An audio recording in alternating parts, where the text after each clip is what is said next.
Welcome to the program. I'm really happy to see you, and thank you for taking the time to come here and talk to us about your program, the Odyssey.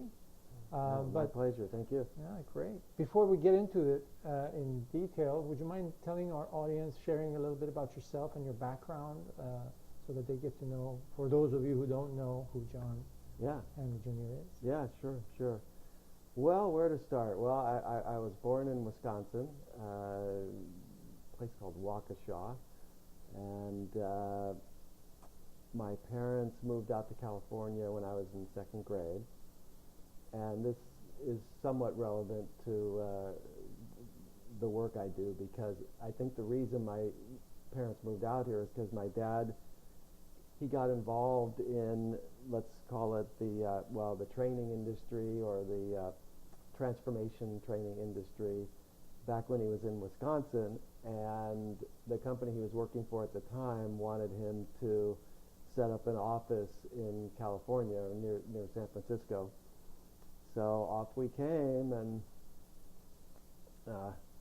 probably like any kid who does a move of that kind, you think it's going to be terrible. But looking back on it now, I'm very happy that we came out here, and of course I still love my family still in Wisconsin and everything, but it's been great being here in California. And what happened was, after a few years of working with that training company that brought him to California, he decided to start his own company. And he had a few partners, but he was my dad was mainly the general manager of it. And it's kind of exploded on the national scene in America here, especially. And I think it started in 1974, and by about the year 2000, I think around 500,000 people had gone through the program, and I was one of them. And it was extremely powerful for me. I actually took a version of the training when I was about 12. They had a children's version, kind of a light version, and I found it very compelling and stimulating. And my parents joke with me that I don't exactly remember this, but they tell me on the car ride home after my first children's training, they were asking me how was the training, and I said it's good, but I think there's a few ways you can improve it, and I have some ideas for you. You're already giving them feedback. I thought I could help them out with a few twists on some things, and I don't remember what my ideas were, but anyway, I guess I had some enthusiasm for it, and you caught the bug. And I remember asking my dad what kind of books could I read to learn more about this, and then when I was 18, I did the main program. This was the LifeSpring basic training, and it was incredibly powerful. As you know, you're also a graduate, and at the time, I was going to college at USC, and it was, life seemed good and everything, but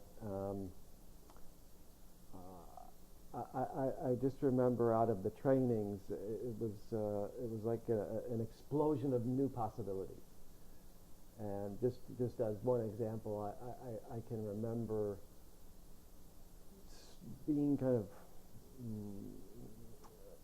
on the shy side of expressing myself and connecting with people, and as a result of the trainings, I just felt a lot more comfortable in who I was, and a lot more free to share myself with the world.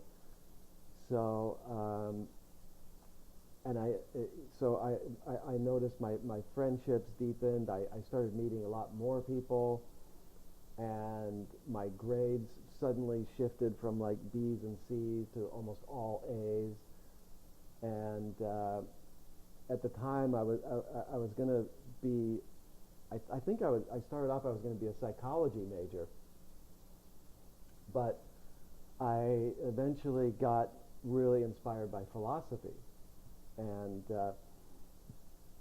then again, as a result of doing the training, I was so, like kind of just excited about life that I decided I wanted to get my master's in philosophy. So as I said, I went to USC for college, and then I went to New York University for my master's degree. And this one of the best decisions I ever made was learning that discipline of philosophy. It really taught me how to think, and it introduced me to some of the greatest thinkers of all time. And who are some of your favorites? Well, I can remember taking like a whole semester on just Plato, and then I took a whole semester on just Aristotle, and they were fascinating, and I loved learning from. There's a French philosopher named Descartes who's very famous and very powerful. But what really got me excited were the philosophers that more looked at what's the real nature of being human, and how do we access our freedom, like all of our freedom, or at least as much as we can. And so there's guys like Kierkegaard and Nietzsche, and the guy that most inspired me is Martin Heidegger. He's a German philosopher from the 20th century, and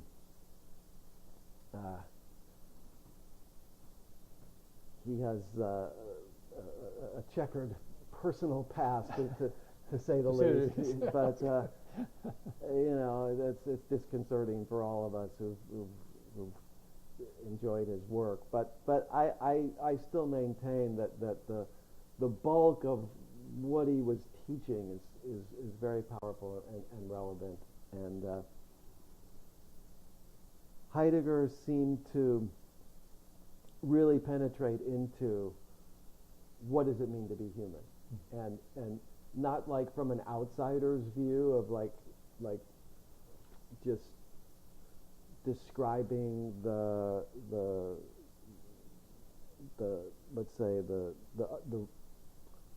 like an observer. Yeah, like an observer, like trying to spell out the rules or the definition. Instead, he wanted to show us, when you get down to our experience of life, what is it like to be human? Like kind of from an inner experience, as opposed to being observed or observing others as humans. It's something like that, and it's he called it phenomenology, and it basically means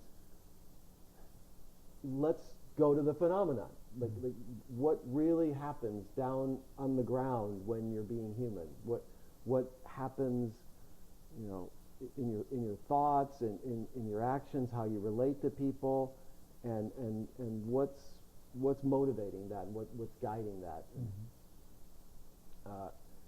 So that's been very powerful, and we've implemented some of that into our work as well.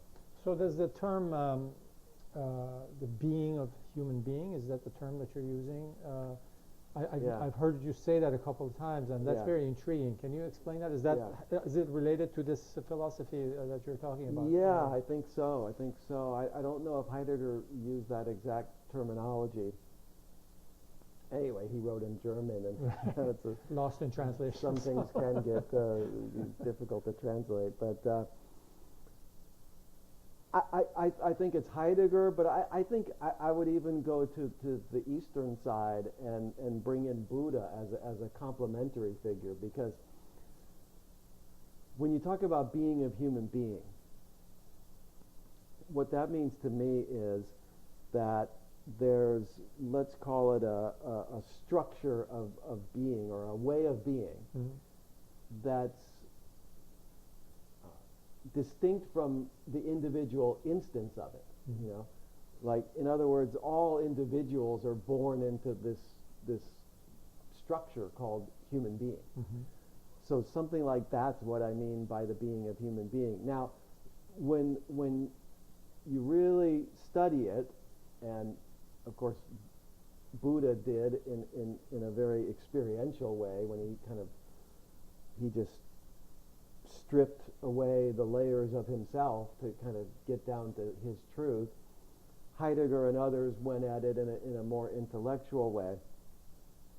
But I think they both revealed this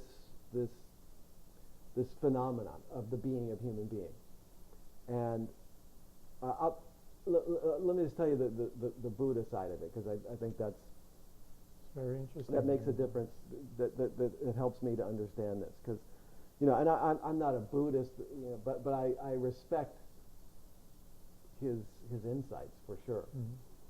And as I understand it, Buddha grew up in a palace, or certainly a noble environment back in India 2,500 years ago or so. And he noticed that, you know, people around this palace and the city, they have a lot of money and a lot of influence, but they don't seem happy. They don't seem happy with themselves, happy with others. There's a lot of jealousy and insecurity, and he thought, well, that's strange. What's going on here? And he eventually got out of there and went out into the villages and to the personal quest, basically. Yeah. He wanted to sort of see or maybe he didn't even know it was personal yet. He was just just questing. I mean, I make up that he wanted to see what's the story about human being. You know, he had one angle of it, and then he wanted to see so with the poor people, or if they had middle class at that time, how are they experiencing life? And I think what he found was that, you know what? I think these poor people actually are a little bit happier than the rich people, which is interesting. But still, they're not really very happy. Right.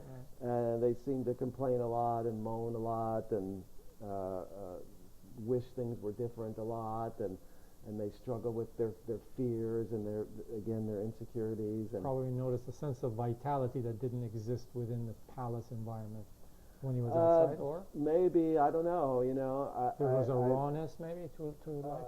Maybe an openness. Maybe out in the village they didn't have quite as much of a mask that you would have to put on the front. The front to survive that, you know, the palace intrigue and all that. But again, I think through his journey he sort of came to this conclusion that circumstances are not the answer in terms of creating happiness or you know, giving me the life that's going to fulfill me. Because if circumstances were the answer, then, well, the rich people or the healthy people or the so-called good-looking people, they ought to be the happiest, loving life. But it's not always the case. Because they're the ones who are manipulating the circumstances by all means, with money, with influence, and so on. Yeah, sometimes, or you know, maybe they just get lucky. Who knows? And I think he had let's say an inkling that there's something going on underneath the surface, and that's what I call the being of human being.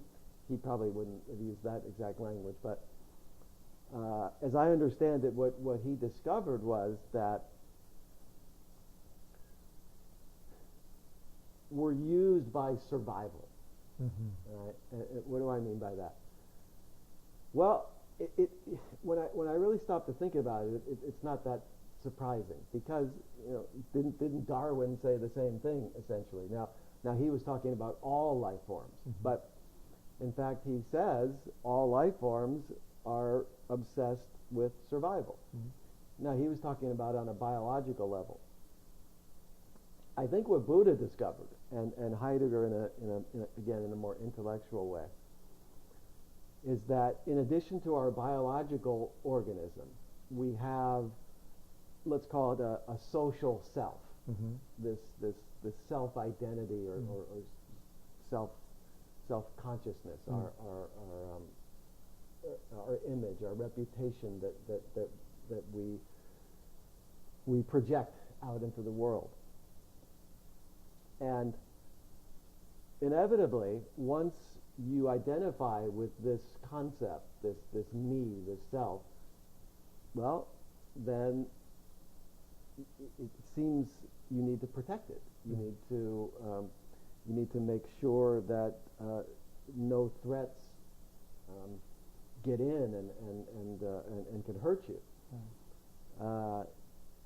I think Buddha cornered in on the idea of attachment, and he said, attachment is the source of all suffering.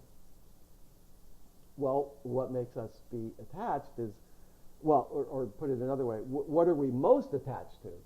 And I would say we're most attached to that we are this thing, this self, this me, and furthermore, this me has certain properties, certain characteristics that can't be altered, that whether it comes with genetics or upbringing or past experience, somehow over time I form myself, and then that's who I am. Maybe I can make a few changes here or there, but essentially I'm stuck with this me. And so Buddha recognizes, Heidegger recognizes, I'm sure others have too, and they realized until you deal with it, until you address this fundamental issue of survival and protection of yourself, there's really no way to sustain happiness. I would even argue that there's I hesitate to say anything's impossible, but I think it's very difficult to have a relationship flourish. It's very difficult to have a team work in synergy together, and because inevitably, if you have all these sort of egos looking out for themselves, you're going to have a lot of dysfunction and a lot of backbiting and covering one's behind and so forth. Right. So, as I understand it, I think in Buddha's case, he said to himself, all right, I'm going to handle this. And this is his famous enlightenment. And, well, we weren't there. We can't it's all speculation at this point. Exactly what he experienced. But apparently what he says he experienced was he saw the illusion of this so-called self, and he realized, I don't have to be attached to this, and he let go of it. Now, that's much easier said than done, I'm sure, and I give all the respect in the world for him, for opening that possibility for human beings. Heidegger, based on his personal life, I would say he probably didn't get to this place of true freedom. But I think intellectually he could see it as he had a grasp of it. He had a grasp of what could happen and what needed to happen. He probably didn't have the courage to do it, and probably many people don't.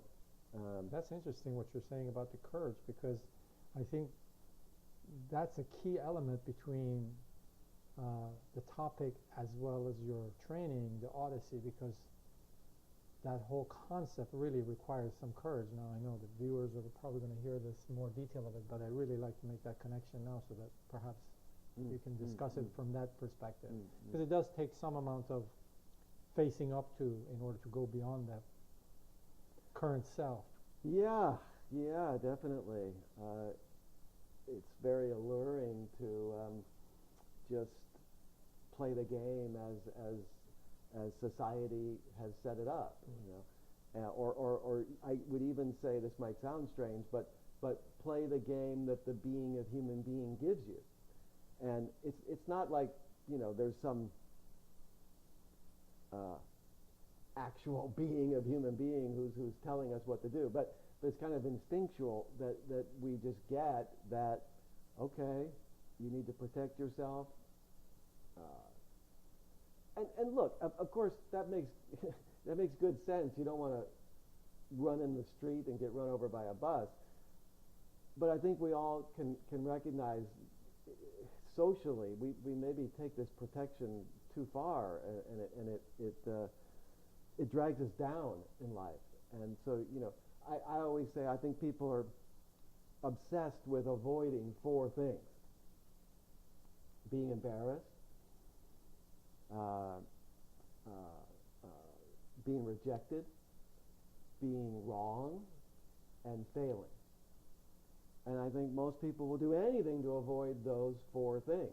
Now, mind you, I don't enjoy any of those either. I'd rather avoid them. But if you think about accomplishing extraordinary results, probably one has to be willing to risk embarrassment, rejection, and failure. You know, I mean, some of the greatest success stories of the world will tell you they had to fail first before they could come to the result that ended up working. So it's, like I say, it's alluring to be on guard and you know, play it safe and try to cleverly maneuver yourself through the maze of life, and, you know, somehow try to get through unscathed to the other side. And you know, it's like I always tell my participants, I think sort of the classic example to me would be a typical organizational staff meeting. I don't know how many of our viewers work in that kind of organization, but probably a lot of people, you know. And as I can remember in staff meetings I've attended over the years, if you're the boss, you love staff meetings, you know, because you know you're running the show, get to say whatever. and you get to say, you know, who's on the spot, and you know, it's kind of cool. But if you're one of the employees, I think the typical approach is sort of like this. It's like, okay, I want this staff meeting to be a success. Well, here's success, I think, for most people. If the boss doesn't call on me at all. Now, usually there's 2 ways the boss will call on you. One is when something went wrong, and he wants to know, who do we blame for this? Okay, you don't want to be that. You don't want to be that person, right? And then the other sort of thing you want to avoid, or most people want to avoid, is when the boss says, all right, I have a new project I want to do, and I need somebody to take responsibility for this. Who's going to do it? Who am I going to choose? Yeah, you don't want to be that person, because that person's one step away from being blamed for it not working. Exactly, right? in case of it. Yeah. So I really think, I don't know if it's conscious or unconscious necessarily, but I can kind of see people coming out of those staff meetings and figuratively sort of going, it's like, okay, well, that was a success. You know, I didn't get called on at all. And perpetuate the mediocrity, essentially. It does perpetuate the mediocrity, and of course It doesn't serve the company. It's not going to serve the customers at the end of the day. And probably even for the individual employee, in the long run, it's not even going to serve their career because they're not going to stand out, and they'll just be sort of a face among many. Yeah, and if you're not innovative enough, the company may eventually fade away, and you lose your job ultimately anyways. Yeah, you're adding to it. Yeah. One way or another. Yeah, exactly. So, I've looked into this a lot within myself and the people I work with, and I wonder sometimes, and in fact I believe this is true, although I'm not attached to it, that in a way being cautious is oftentimes the most dangerous approach. It actually ends up getting you in trouble. And we can talk more about that if you want. But yeah, it does take courage to step out and say, look, I have an idea. I have something to say. I have something to offer. There's something that matters to me. And it's not like people don't do it. I'm sure it's not a black and white issue. But I think most people don't do it as much as they could, or even as much as they want to, because they're scared, and it's understandable, and it's not like I'm immune to it. I deal with the same thing. Sure, yeah, we all do. And I have to remind myself every training, every coaching session that one of the reasons I do this is because it's a way to train myself too and remind myself of what's important. Right. Well, that's very, very interesting, and I'd love to get back to this topic. How does can you tell me a little bit about we'll come back to this, but I'd like to know a little bit more about your travels and the people that you've met over the years through the training, and how have you influenced, or how their lives and your life has been influenced through these trainings that kind of broke through this tentativeness towards, going for the gusto, essentially. Well, I tell you, the travel I've had the opportunity to do has been one of the greatest pleasures of this whole my life story. I don't know where I got it, but I think I have a kind of an adventurous spirit, I would say, and so I've had this job as what's called a trainer, a transformational trainer, and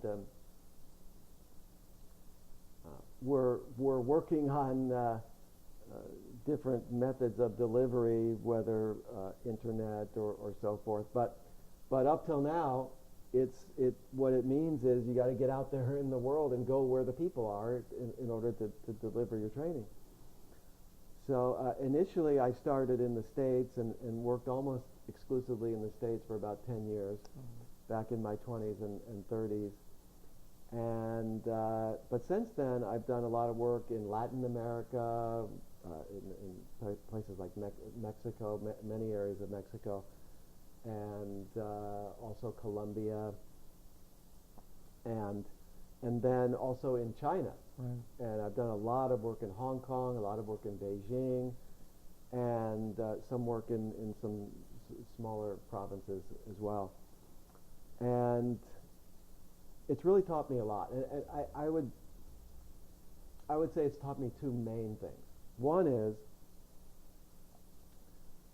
in some ways, everybody's the same. All human beings are the same. And actually, that confirms what I get from Buddha and the existential philosophers about the being of human being.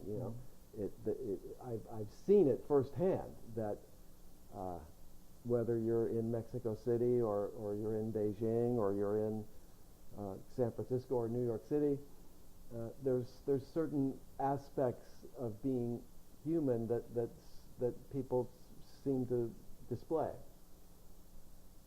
like those four areas people want to avoid. Seems like pretty much everybody wants to avoid being embarrassed, rejected, failing, and being wrong. But the second thing I've learned is that I do think there are differences in how this manifests itself to some extent. And we don't need to go from culture to culture, but just as an example, in China particularly, and I think Japan too, although I haven't been there yet, they have this concept, which you may have heard of.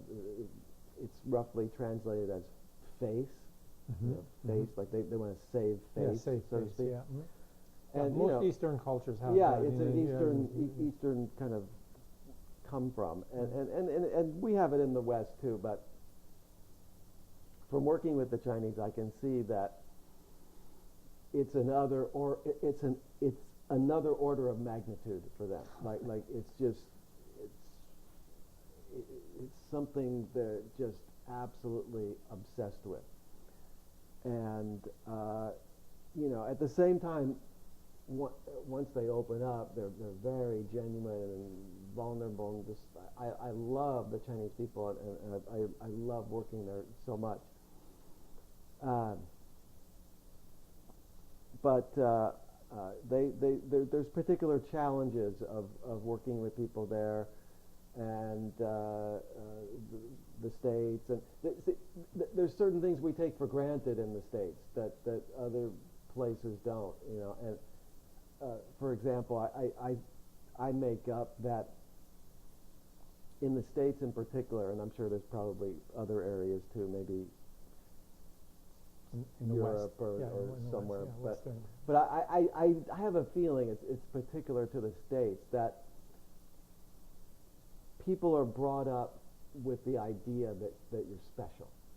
Like every person is special, and you have a chance to create a extraordinary special life, and you should find your own way, your own path.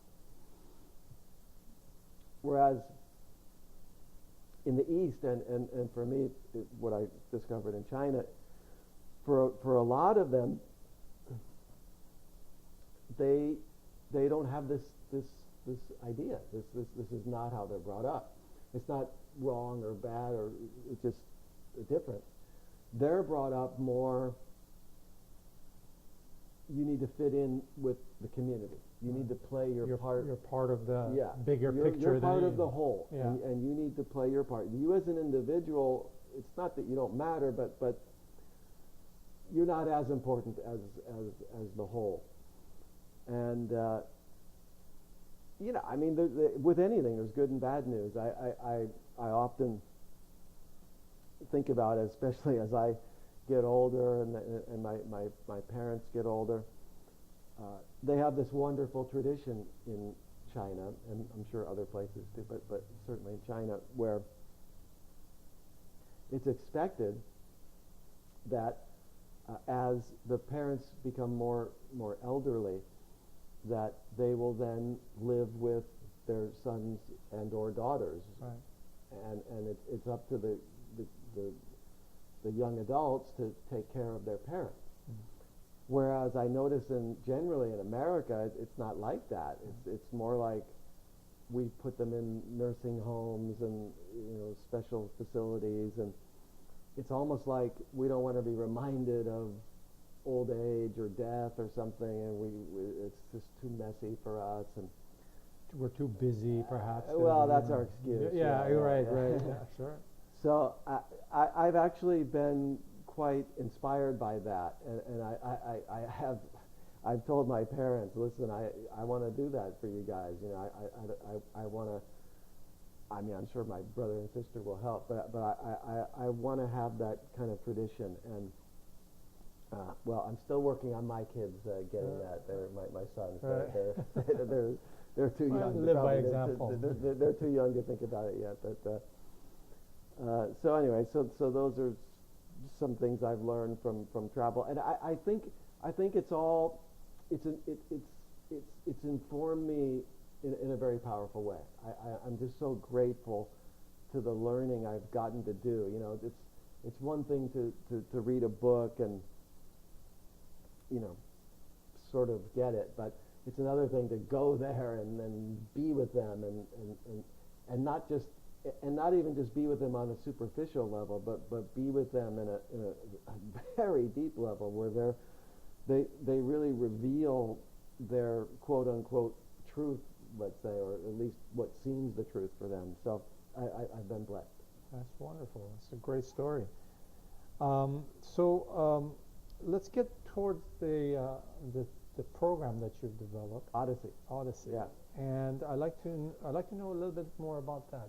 How does that relate to all of the stuff that we talked about? Let's just talk about that. Yeah. Well, you know, in a way, it's the culmination of everything we've been talking about, and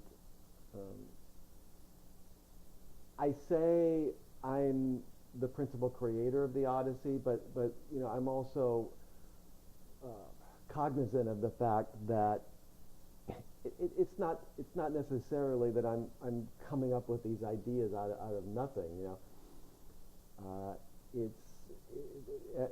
it's all been informed by my travels, my studies, my partnership with my dad over the years. It's all kind of congealed into this new possibility, which I'm calling the Odyssey. And it's a hybrid training of other trainings that I've learned and led, and there's some new stuff. Philosophically, or in terms of the depth of what people can get, I want to take off on that Buddha idea of stripping away the superficialities of life and even the superficial understandings of life. And I want to provide a space where people can examine not just who they are as an individual, but more like, why are they that way?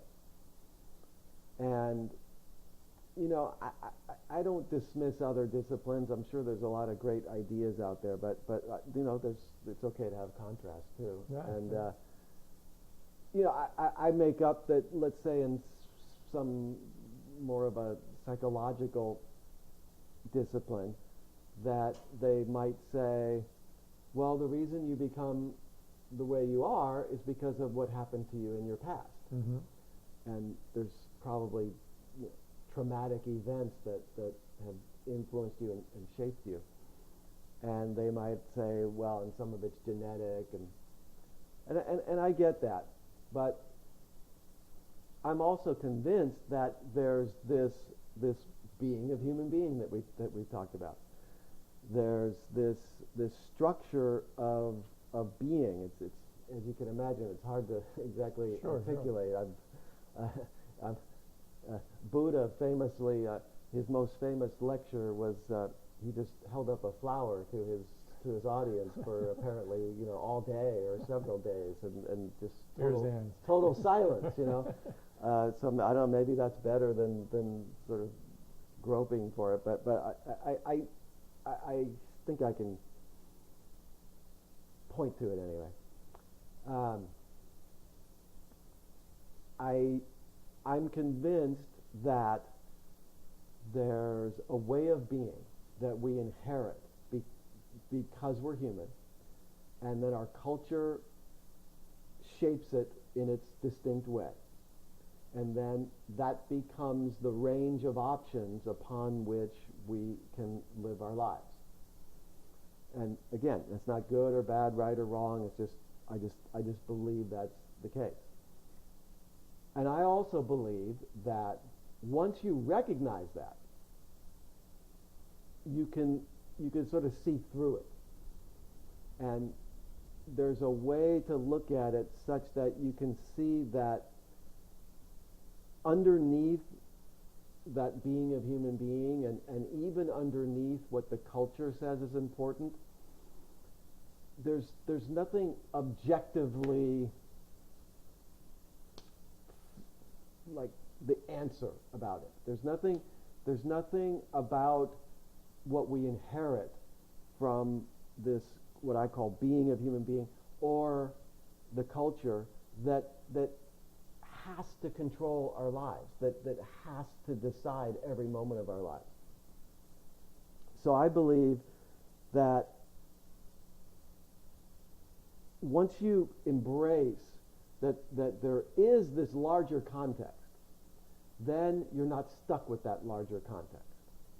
Now, it's critical to embrace it, all right? And I don't think most disciplines and most coaching and most trainings do that, and they're fine. But I think if you don't embrace, well, first of all, notice and then embrace this overall context, then you're doomed to sort of be controlled by it. But once you recognize it and embrace it, and you see through it, and you see that it's not the absolute truth, then you're not stuck with it. So, for example, this identity that most people they identify with, they see themselves as this certain kind of person. Mm-hmm. You know, I'm a certain kind of guy, and I have these kind of properties and qualities, and you know, my past has shaped me, and this is who I am, and this is who I'm meant to be. I want people in the Odyssey to get, not just intellectually, but emotionally and deeply, what I call ontologically, which means at the level of being. I want them to get that you don't have to be this you that you thought you were. You have options beyond that. You can invent yourself. You can choose it. It doesn't have to be related to what happened to you in the past. See, things happen in the past, and then we make up stories that we connect with what happened, and we project those stories into the future. And then if you don't realize or remember it's just a story, then you're stuck with it, because then it becomes the truth. It becomes reality. So I want people to see through that. I want them to see that who they are is a possibility. Who they are is a space of possibility. And yet there is consciousness. There is this, you know, the lights are turned on in this body. We're not just this physical form. We you know, the computer's on, whatever it is, whatever you want to call it. And we also have this voice. You know, we have this, and we have this incredible language to utilize. And so I and you and anybody, we can use this voice, and we can use our power of declaration to take a stand. For example, it's not that we're going to give up protecting ourselves or you know, hoping to avoid embarrassment, for example. However, I believe people can consciously choose to take a stand that something else is more important than that. Something's more important. It's not that I'm going to discount that completely. There's always it just makes good sense to protect yourself to a degree. But what's more important to me is contributing to people, connecting to people. What's more important to me is participating in life, full blast, being fully alive. So, I'm going on, I know. But let me interject for a second, because I think, so you're saying that based on once you get to the recognition of this concept that you were saying, that the embracing of the being of human, that you're experiencing being human being, now suddenly you have the possibility to reform or reshape that which you call yourself, that human that you are, or you recognize thus far. Yeah. So you is that Yeah, sort of. I may not use those exact terms. The word we've used in the training business for a while is transformation. Now, I'm not sure all trainings actually do transformation. They might call it that, but I'm not sure it actually is. I make a big distinction between transformation and growth. Growth is always it's sort of more, better, different on the basis of what already is. Transformation is like all new, quantum leap. It's a fundamental change. Yeah. A fundamental shift. And it's like we think about the great heroes of the 20th century, let's say, whether it's Nelson Mandela in South Africa or Gandhi in India, Martin Luther King Jr. in America. Something happened for those guys, because they were not playing the game of life in the normal way. I think probably they were born like anybody else, and probably in their formative years they played pretty similar to everybody else. Some might say figuratively they were touched by fire. They were called to something else. And for Mandela it was equality for South Africa, the end of apartheid. For Gandhi, it was freedom for India from British control. For Martin Luther King, it was equality for all people in terms of voting rights and just everyday life as well.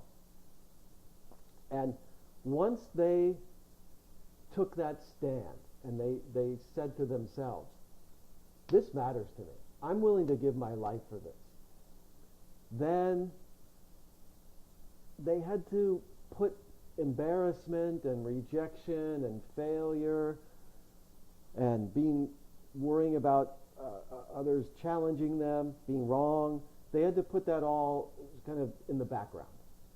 And so I guess it's easy to be intimidated by those kind of stories because they're such iconic figures. Right.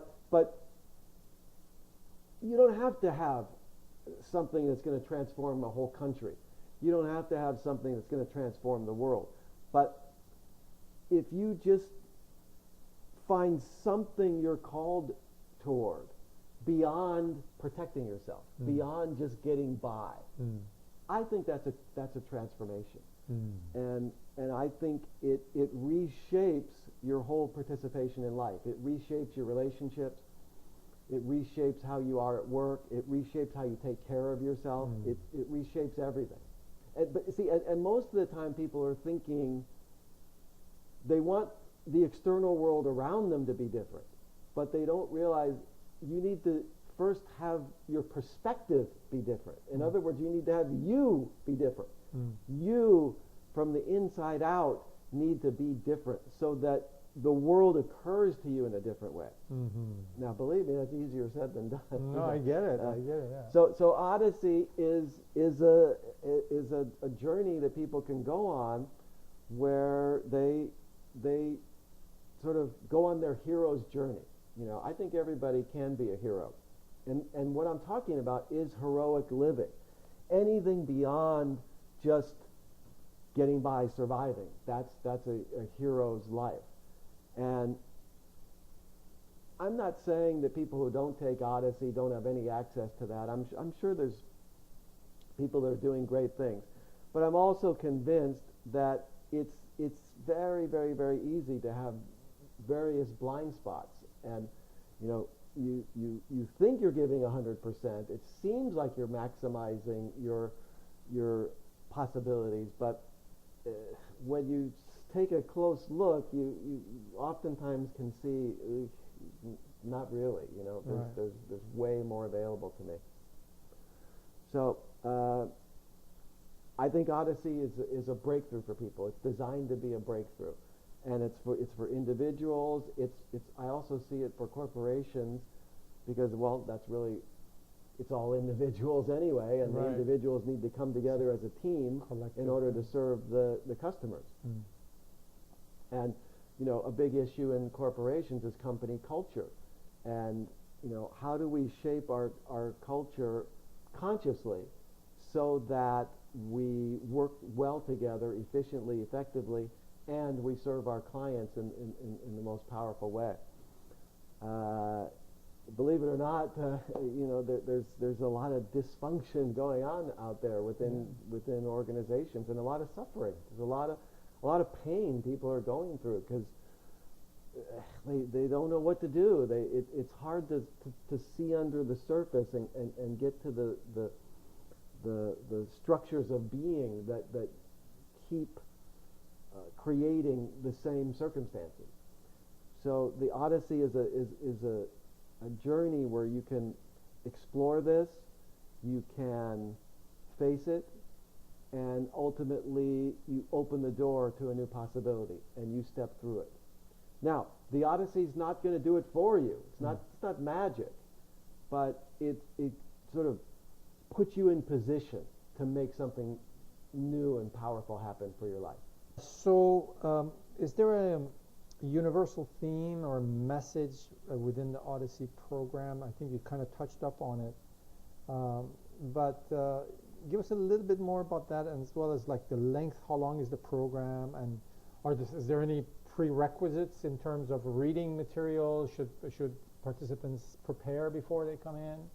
These are multiple questions. Sorry, I'll remind you again. See if I can remember those. Yeah. Well, we have a plan which you can see on our schedule. I don't want to be tied to that, because we may shift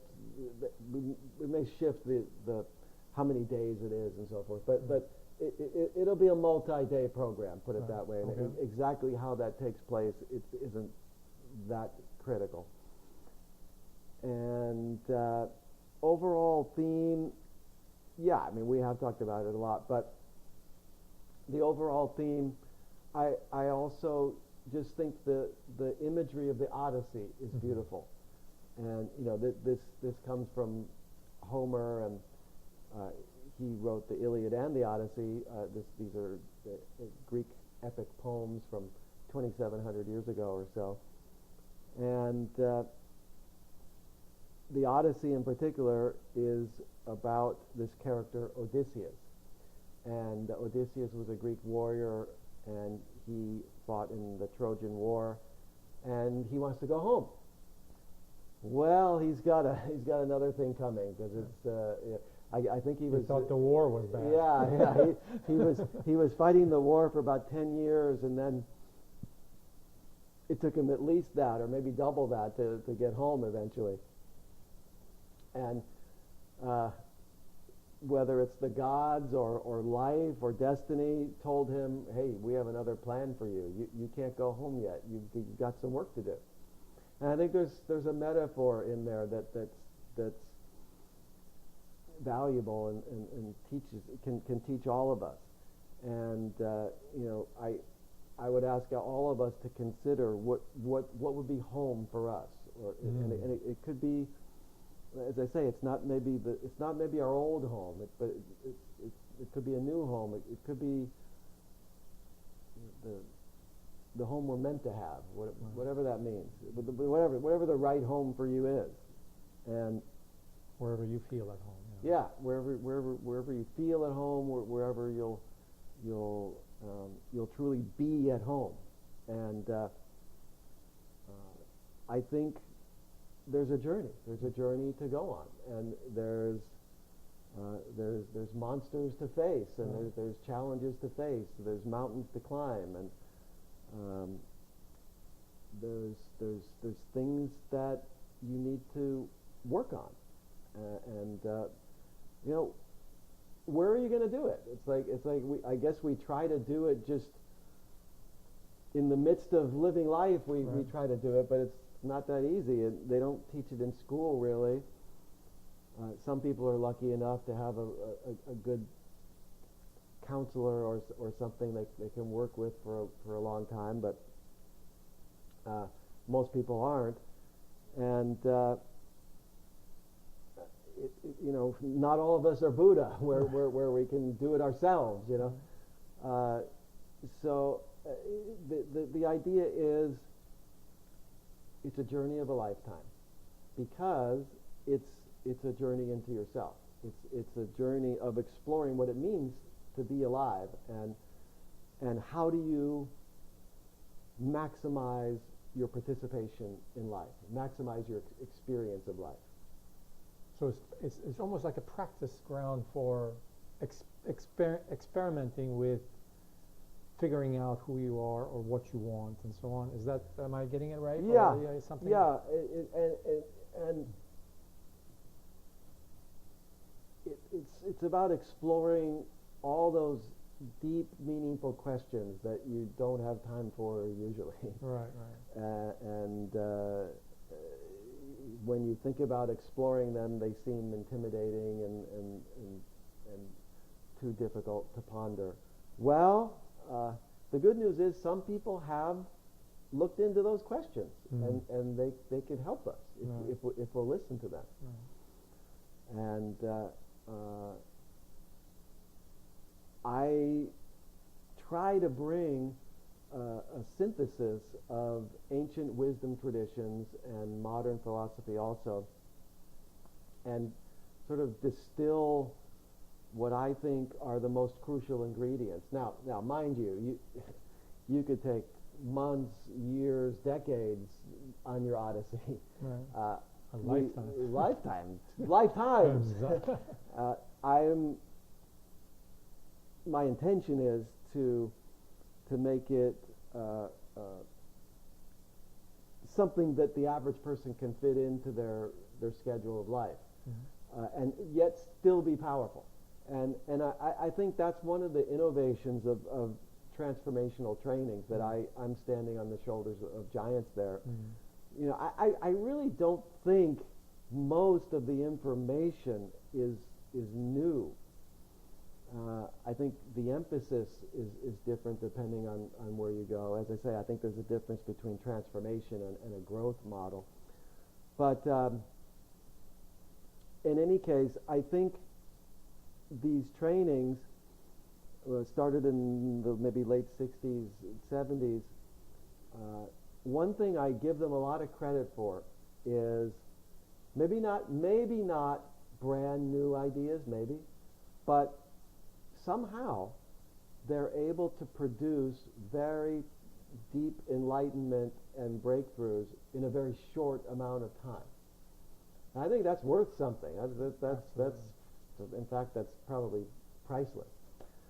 So my associates, we know how to do that as well, and we're gonna use every moment preciously.